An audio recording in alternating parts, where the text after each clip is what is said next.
सहनौ भुनक्तु सह वीर्यं करवावहै तेजस्विनावधीतमस्तु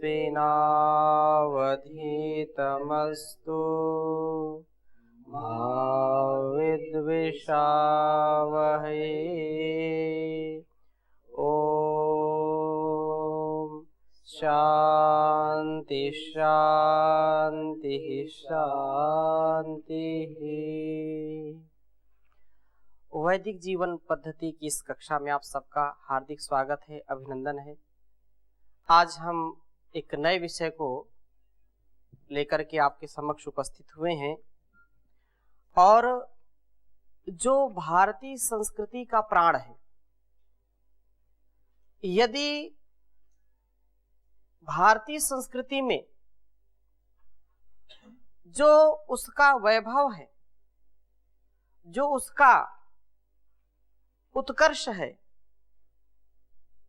उसमें यदि हम यज्ञ का समावेश नहीं करते हैं तो बात अधूरी रह जाती है। जी हाँ, आज हम चर्चा करेंगे यज्ञ के विषय में। और यज्ञ ऐसा विषय है जिससे कोई भी अछूता नहीं है। हमारे द्वारा किया हुआ कार्य यज्ञमय हो, हमारा जीवन यज्ञमय हो, एंट से लेकर के एलिफेंट तक सभी यज्ञमय जीवन जीते हैं। तो यज्ञ क्या है? यज्ञ की महिमा इतनी क्यों गाई वेदों में? यज्ञ का महत्व क्या है? क्या प्राचीन काल में जो महत्व यज्ञ का था वो आज है, या जितना लाभ यज्ञ का पहले था उतना लाभ है? जीवन में यदि हमारे यज्ञ का समावेश नहीं है, यज्ञ हमारे दिनचर्या में सम्मिलित नहीं है, तो कभी भी हम उन्नति को प्राप्त नहीं हो सकते हैं। इसलिए हमको सर्वप्रथम यज्ञ क्या है उसको समझना चाहिए। यज्ञ केवल किसी पदार्थ को अग्नि में डाल देना ही नहीं है, वो भी है, लेकिन केवल वही नहीं है। इसलिए यहाँ की जो परंपरा है वह यदि समग्रता से हम उसको समझना चाहें तो पंच महायज्ञों की बात आती है। उन पंच महायज्ञों का हम विस्तार से स्वाध्याय करेंगे, समझने का और समझाने का प्रयास यहां से किया जाएगा। परंतु यज्ञ शब्द को हम आज समझने का प्रयास करते हैं। यज्ञ शब्द क्योंकि महर्षि पाणिनि ने 2014 धातुएं बनाई हैं और 2014 जो धातुएं हैं वो प्रत्येक क्रिया का एक प्रकार से प्रतिनिधित्व करने वाली है। जैसे कोई पच धातु है तो पच धातु पकाने के अर्थ में प्रयोग की जाती है, उसको हम खेलने के संदर्भ में उस पच धातु का प्रयोग नहीं कर सकते हैं। जो भी धातुएं हैं उन धातुओं का धात्वर्थ होता है। जैसे कोई पदार्थ है और किसी का हमने नाम लिया पद और पदार्थ, जैसे यहां पर हमने लिख दिया कि माना कुछ भी लिख दीजिए, केला, ये हिंदी में हमने लिख दिया केला। और संस्कृत में यदि हम इसको लिखें तो क्या करेंगे? कदली फलम या कदली। तो ये एक यहाँ पर जो भाव है, यहाँ पर जो शब्द है, इसका कुछ अर्थ है। कदली कहने से, आम्र कहने से, गो कहने से हम उसी का ग्रहण करते हैं। हमारे चित्त में एक चित्र उपस्थित होता है, एक यहाँ शब्द है और उसका कोई अर्थ है, और वो अर्थ कहाँ है? जो वस्तु हमारे मस्तिष्क में उभरती है वो क्या है? उसका अर्थ है। ऐसे ही जो महर्षि पाणिनि ने धातु बनाई हैं, उन धातुओं को किसी अर्थ के साथ जोड़ा है, किसी क्रियाओं के साथ जोड़ा है। जैसे लिख धातु है, लिखति, लिख अक्षर विन्यासे, अक्षरों का विन्यास। वद धातु है, वद व्यक्तायाम वाची, व्यक्त वाणी में हम, बोलने में हम वद धातु का प्रयोग करते हैं। तो यज धातु जो है, यज, जिससे यज्ञ शब्द बनता है, उस धात्वर्थ को हम यदि समझ लें, उसका यदि ज्ञान हमको हो जाए तो बहुत आसान हो जाएगा यज्ञ का क्या महत्व है। इसलिए मैं यहां पर संकेत करना चाहूंगा, यज्ञ, यज धातु है,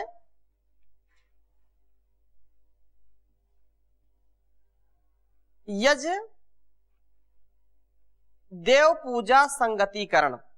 यज्ञ यदि इस अनुनासिक करें, यज्ञ ऐसे आएगा, यज्ञ, और उपदेश से जनुनासिक इत से ये लोप हो जाएगा तो यज बचेगा। यहां व्याकरण समझने वाले इसको समझते हैं। यज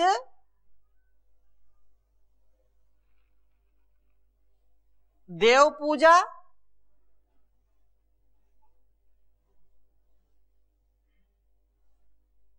तीन अर्थों में यज धातु का प्रयोग करते हैं। देव पूजा, संगतिकरण, दानेशु। अर्थ क्या हुआ? यहां मूल में क्या है धातु? यज। क्या है ये? यज धातु है, और ये तीन अर्थों में प्रयोग की जाती है। पहला अर्थ क्या है? देव पूजा। दूसरा अर्थ क्या है? संगतिकरण। और तीसरा क्या है? दान। दानेशु मतलब तीनों में, सप्तमी विभक्ति का बहुवचन है वहां पर, क्योंकि तीन हो गए ना, देव पूजा, संगतिकरण और दान।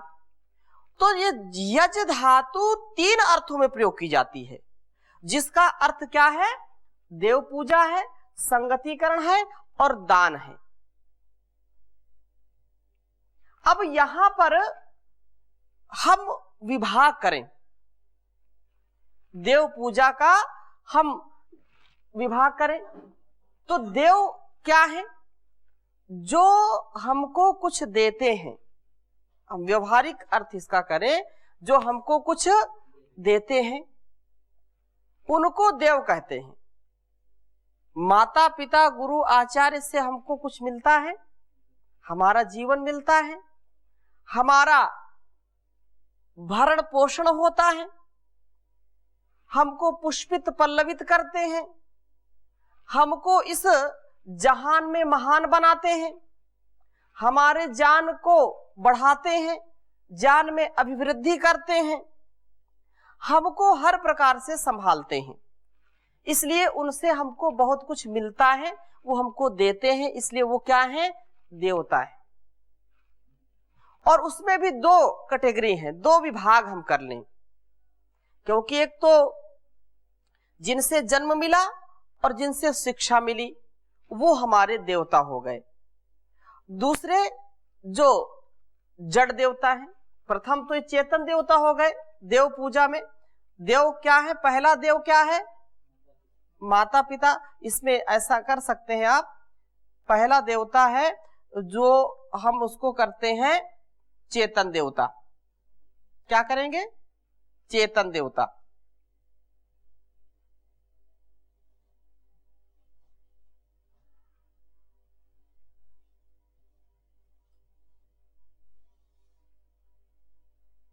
और दूसरा क्या है? जड़ देवता।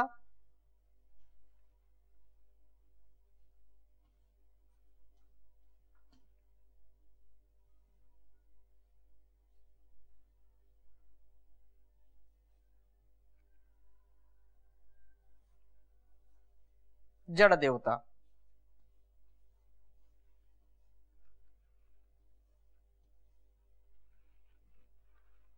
तो यहां चेतन देवता और जड़ देवता दो प्रकार के देवता होते हैं, और उसमें भी जो चेतन देवता में है उसमें क्या है, माता पिता गुरु आचार्य अतिथि, और भी जो सगे संबंधी या जिनसे हम जो हमको चेतनता की अवस्था में कुछ देने वाले हैं वो क्या कहलाते हैं, चेतन देवता कहलाते हैं। और जो जड़ देवता है, सूर्य चंद्र पृथ्वी प्रकृति जो भी ये दिखाई पड़ता है, इससे हमारा अस्तित्व है कि नहीं। क्षित जल पावक गगन समीरा पंच तत्व से बना ये शरीर। तो ये शरीर को अस्तित्व में रखने वाले 5 देवता हैं। सूर्य अग्नि का स्वरूप है, चंद्र शीतलता, जल आदि जो कुछ भी है इनके प्रति पूजा का भाव रखना, इनके प्रति यथा योग्य सम्मान करना, ये क्या है, ये देव पूजा कहलाती है। देव पूजा का तात्पर्य क्या है कि इनका जो चेतन देवता है इनका यथायोग सत्कार करना। ध्यान दीजिए, जो चेतन देवता हैं, जो माता पिता गुरु आचार्य हैं, अतिथि हैं, या हमारा भरण पोषण करने वाले हैं, वो चेतन देवता हैं। और उनकी पूजा करना, पूजा करने का क्या तात्पर्य है जी, उनका यथा योग्य सम्मान करना, सत्कार करना। अब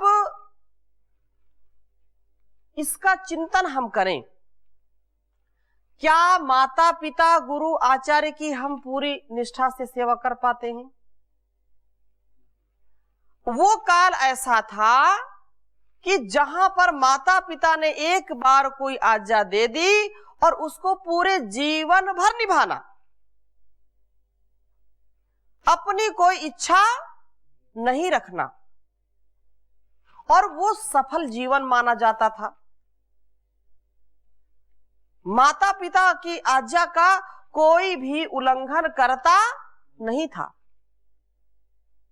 लेकिन आज की स्थिति में क्या है, माता पिता यदि भूखे हैं प्यासे हैं और मुझको यदि कहीं किसी जो है पार्टी में जाना है, निमंत्रण में जाना है, दोस्त के पास जाना, मित्र के पास जाना है, तो उनको डांट फटकार करके चुप करा के बिठा देते हैं। सकारात्मक हम सोचें, लेकिन अधिकांश ये परिस्थितियां आज उत्पन्न हो गई हैं। इसीलिए घर में बहुत तोड़फोड़ है, बहुत ज्यादा क्लेश है, सुख की स्थिति नहीं है, क्योंकि वहां पर सुमति नहीं है। कोई इधर जाएगा, कोई उधर जाएगा। 5 संतानें होने के बावजूद भी माता पिता की वृद्धावस्था में बड़ी दुर्गति देखी जाती है।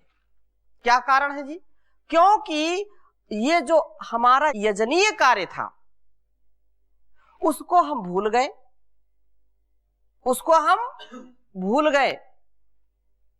इसलिए आज इतना दुख और क्लेश है। तो ये चेतन देवता का हम यथा योग सत्कार करें, वो क्या है, वो देव पूजा कहलाती है। इसलिए आगे इसके और विस्तार से हम चर्चा करेंगे।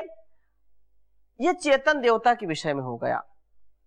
उसको भोजन आच्छादन औषधि वस्त्र या जो कुछ भी हम भेंट दें वह उसके जीवन के लिए जो उपयोगी है, उसके लिए जो भी हमारे अंदर सत्कार की भावना है, ये वहां पर देव पूजा कहलाएगी। दूसरी बात, जो जड़ देवता है, जड़ देवता का यथायोग सत्कार कैसे किया जाता है। जड़ देवता का तात्पर्य यह है कि हम प्रदूषण ना करें, हम यथा सामर्थ्य वातावरण को दूषित होने से बचाएं, जल प्रदूषण से, वायु प्रदूषण से और ध्वनि प्रदूषण से, अनेक प्रकार के जो प्रदूषण हैं उनसे हम बचें। अच्छा, प्राचीन काल में जो स्थितियां थीं, क्या वो आविष्कार नहीं जानते थे, आविष्कारक नहीं थे? बड़े बड़े आविष्कारक हुए, लेकिन आज जैसा चारों ओर जो प्रदूषण है उसमें क्या समस्या है कि हमारा जो भाव जड़ देवता वाला है वो चला गया है। जड़ देवता केवल मूर्ति बना करके उसकी पूजा करना, उसमें हलवा जो है चढ़ाना, फल चढ़ाना, ठीक है, हम उसका अतिक्रमण नहीं करते, हम उसका सम्मान करते हैं। भाव के साथ यदि कोई करता है, उसको उससे शांति मिलती है, उससे उसको आनंद मिलता है, करना चाहिए। परंतु कहने का आशय ये है कि यदि हम जहां पर जो चीज देनी है, जहां पर जो चीज करनी है, उससे यदि विमुख होते हैं तो हमारा यजनीय जीवन हो नहीं सकता है। इसलिए यथा योग की बात कही है, यथा योग सत्कार करना। सूर्य, चंद्र या जो भी ग्रह नक्षत्र है हमारे जीवन के लिए जो उपयोगी हैं, इस धरा के लिए जो उपयोगी हैं, उनसे हम निरंतर ऊर्जा लेते हैं और बदले में क्या देते हैं? कुछ देते हैं क्या? केवल प्रदूषण देते हैं। चारों जो है आठों प्रहर, चारों दिशाओं में व्यक्ति केवल प्रदूषण ही छोड़ता है। पूरे शरीर से उसका केवल मल ही निकलता है। कुछ ऐसी चीज निकलती है क्या जो वातावरण को बढ़िया कर दे? कोई है? नहीं है। चाहे नासिका हो, चाहे मुख हो या नौ द्वार हो, गंदगी ही निकलती है। हम देते क्या है? प्रकृति के लिए क्या देते हैं? प्रकृति से सब कुछ लेते ही लेते हैं, देते कुछ नहीं है। इसलिए ऋषियों ने यज्ञ का विधान किया है। यज्ञ को हम समझें, जो चेतन देवता हैं और जो जड़ देवता हैं उनके विषय में हम निर्भ्रांत होकर के अपने सामर्थ्य के अनुसार जो भी उनकी समृद्धि के लिए, उनके उत्कर्ष के लिए, अब जैसे प्रकृति के लिए हम भोजन बना करके रखें, तो प्रकृति तो भोजन भी प्रकृति के रूप में ही है। भाई जो भूखा है उसको भोजन की आवश्यकता है ना। जहां पर हम यज्ञ करते हैं, क्योंकि यज्ञ की जो पावन परंपरा है उसमें 5 महायज्ञों की परंपरा है, और उन 5 महायज्ञों में व्यक्ति यदि पूरे श्रद्धा के साथ, पूरी भक्ति के साथ उनका निर्वहन करता है तो निश्चित रूप से वह यजनीय जीवन अपना बना लेता है। तो जड़ देवता या चेतन देवता के विषय में हमको ये हमेशा इस बात का ध्यान रखना चाहिए कि मैं जो कुछ कर रहा हूं ये हानिकारक तो नहीं है, ये इससे देवताओं की हानि तो नहीं है। हम कभी ऐसा सोचते नहीं हैं, जबकि ऐसा सोचना चाहिए। हमारे ऋषियों ने बैलगाड़ी की या ऐसे गाड़ियों का आविष्कार किया, वो और भी चाहते तो कर सकते थे लेकिन नहीं किया। यदि किया तो पुष्पक विमान आदि का आविष्कार किया, कोई प्रदूषण नहीं होता था। लेकिन आज चारों ओर, ऊपर भी, नीचे भी, जल में भी, थल में भी, हर स्थान पर प्रदूषण ही प्रदूषण है। इन प्रदूषणों से ऊपर उठने का क्या उपाय है? तो यही यज्ञ विज्ञान है। इस यज्ञ विज्ञान को हमको समझना चाहिए और तदनुसार अपना आचरण करना चाहिए। दूसरी बात, संगतिकरण की है। तो संगतिकरण का तात्पर्य क्या है? तादात्म्य, एक ही भाव, समरसता, सौहार्द्य, परस्परता। जहां परस्परता नहीं है, जहां पर सौहार्द नहीं है, जहां पर मिलनसार लोग नहीं हैं, किसी भी शब्द को हम चुन ले, समझ ले, संगति जहां पर नहीं है, जहां पर एक दूसरे का सम्मान नहीं है, एक दूसरे के प्रति जहां पर जो है ईर्ष्या द्वेष की भावना है, वहां पर यज्ञ नहीं हो सकता है। वहां तो विपरीत काम होगा। हमारे वाणी व्यवहार में भी परस्पर यज्ञ चलता रहता है, और जहां पर हमारी चूक होती है, जहां पर हमारा गुण कर्म स्वभाव दूषित होता है, वहां पर यज्ञ ध्वस्त हो जाता है। यज्ञ में जीवन हमारा नहीं रह पाता है। इसलिए जो संगतिकरण है, यदि संगतिकरण में हम जीते हैं तो पूरा जीवन सुखमय व्यतीत होता है। पदार्थों का भी संगतिकरण होता है और व्यक्तियों का भी संगतिकरण होता है। यदि पति पत्नी में संगतिकरण नहीं है, पति पत्नी में भी देव पूजा नहीं है, तो जीवन यज्ञमय बन सकता है क्या? पति पत्नी का सम्मान नहीं करता और पत्नी पति का सम्मान नहीं करती, तो वह गृहस्थी कभी भी ठीक चल नहीं सकती। दाम्पत्य जीवन ज्यादा दिनों तक अच्छा चल नहीं सकता है। और उससे होने वाली फिर संतान, वो भी उन्हीं का परिणाम होगी, क्योंकि वैसे ही उसके कुसंस्कार होंगे। सुसंस्कारित संतान नहीं हो सकती है। इसलिए हम यज्ञ कर रहे हैं, अपने गुणों से, अपने स्वभाव से, अपने वाणी व्यवहार से इस राष्ट्र का उत्थान कर रहे हैं, तो वह यज्ञ इस राष्ट्र के लिए, इस धरा के लिए बहुत ही उन्नत होगा। और यदि हमारे स्वभाव में संगति करने, कुछ लोग तो अकेले ही रहना पसंद करते हैं, बोलते साथ में ना, और अकेले में वो मनमर्जी काम करते हैं, पाप भी करते हैं, विचार से भी शरीर से भी पाप युक्त हो जाते हैं। कुछ लोग जो साधक की श्रेणी में है, साधना करते हैं, वो हो सकते हैं कि अपने आप को संभाल के रखें, लेकिन जो एकांतवास है वो उचित नहीं होता है। ये सारा वैभव यज्ञमय है।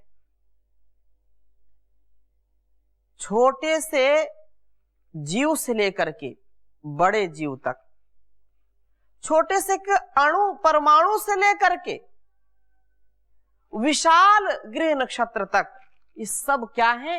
यजनीय है। एक एक अणु मिल करके ही सारा अस्तित्व बनता है।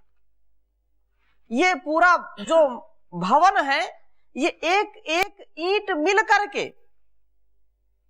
ही इतना बड़ा रूप बना सकती है। यदि इनमें परस्परता ना हो, इनमें स्वीकार्यता ना हो, इनमें जुड़ने का भाव ना हो, तो क्या महल बन सकते हैं? ईंट बोले कि मैं तो अलग हूं, जो उसमें गारा लगता है, सीमेंट लगती है, वो बोले मैं तो अलग हूं। सरिया या जो भी इसमें पदार्थ मटेरियल लगता है, ये सब क्या है? संगतिकरण का ही परिणाम है। छोटे से आप वस्तु से आप इसकी गिनती शुरू करिए, छोटे से वस्तु से। वो छोटी वस्तु किसी भी रूप में हो सकती है। अब आप देखिए, कोई कारीगर मेज बनाता है, तो मेज में भी अनेक उसके पार्ट होते हैं, उसको जोड़ते हैं, और वो जुड़े नहीं, ना, मैं अलग तो कभी बनेगा नहीं बनेगा। वस्त्र है, वस्त्र कैसे बनता है? एक एक धागे से। इस संगतिकरण का परिणाम है। हम समझने के लिए तो इतना बोल सकते हैं, सारा विश्व क्या है? संगतिकरण का परिणाम है। सारा परिवार क्या है? संगतिकरण का परिणाम है। यदि पति पत्नी में संगतिकरण ना हो, एक दूसरे का सम्मान और परस्परता मिलनसारता ना हो, तो क्या संतान उत्पन्न होगी? नहीं हो सकती। दूसरी बात, जो क्योंकि मैं आज केवल भूमिका के रूप में बातों का संकेत कर रहा हूं, इन बिंदुओं पर विशद चर्चा हम आगे करेंगे। संगतिकरण से ही सारा चलता है। दानेशु, जो दान है, तो दान का तात्पर्य क्या है? देते हैं, जो दिया जाए वो क्या है? दान है। और यदि दान देने की प्रवृत्ति ना हो तो यज्ञ कभी संपन्न होगा क्या? नहीं हो सकता। दान देने की प्रवृत्ति से ही यज्ञ संपन्न होता है। अतः जीवन में दान देना चाहिए। हम अपने अस्तित्व को देखें, यदि दान न किसी ने दिया होता, यदि दान हमारे जीवन में न होता, तो हमारा जीवन भी नहीं हो सकता था। अतः दान की बड़ी महिमा है। ये किसान या जवान श्रमदान करता है कि नहीं करता? और श्रम ना करे, वो एक मजदूर श्रम ना करे, तो क्या यहां का वैभव हो सकता है? नहीं हो सकता। श्रम साध्य चीजें हैं। एक रोटी भी हम खाते हैं तो पता नहीं कितने लोगों के उसमें श्रमदान लगे होते हैं, कितने लोगों का जो है धन संपत्ति का दान होता है। तो ये जो यज्ञ देव पूजा संगतिकरण दानेशु की बात ऋषियों ने कही है, इसमें बड़ा गूढ़ रहस्य है। इसकी चर्चा मैं अगले भाग में और करूंगा। आज यहीं पर विराम लेते हैं। शेष चर्चा जो विशद रूप से यज्ञ के विषय में करनी है, तो आपके साथ अपनी जो वेद शास्त्रों की परंपरा रही है उसका हम यहां से स्वाध्याय करेंगे, समझने का प्रयास करेंगे। ओम शांति शांति शांति।